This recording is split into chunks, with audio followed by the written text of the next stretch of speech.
Assalomu alaykum hammaga yurtdoshlar. 2026-yilda uy sharoitida qo'y, mol, parranda, chorvachilik qilib qancha daromad qilsa bo'ladi?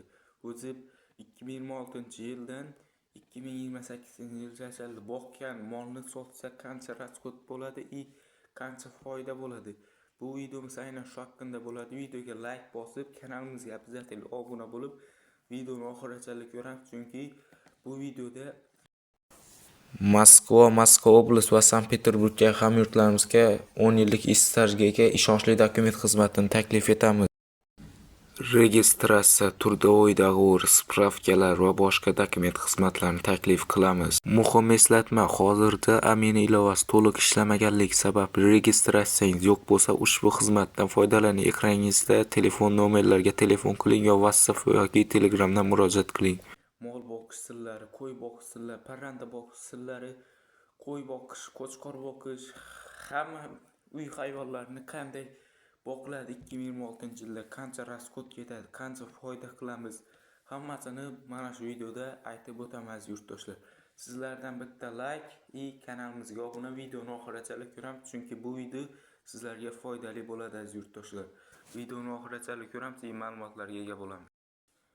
Birinchi o'rinda ko'pchilik bilaman, uyda mol xonasi bor, parrandaga tovuq parranda xonasi bor, qo'yga qo'y xonasi bor. Hammanikidan yo'q bo'lishi mumkin, lekin ular uchun ham imkoniyat bor hozir. Ya'ni 2026-yilda zamonaviy qo'y xonalar chiqib ketdi bilsangizlar. Qo'y haqida aytaman. Birinchi o'rinda qo'y xonalar chiqib ketdi, ya'ni 5 million so'm, 10 million so'mgacha bor zo'rlari.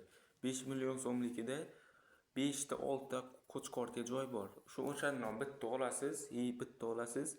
5 ta qo'chqor boqgan taqdiringizdan ham 1 yil boqib, yemlab, yemiga rasxod qilib, 1 yilda 5 ta qo'chqor 3 million, 4 million, nari bo'lsa 5 million yem yeydi. Har bittasi 1 millionlik yem yeydi 1 yilda. Uni ertaga sotish uchun qanaqa bo'ladi deganlarga, sotish ham oson, unaqa qiyin emas. Ya'ni oborasiz 3 million so'mga oldi, 1 million 4 million so'm rasxod ketyapti.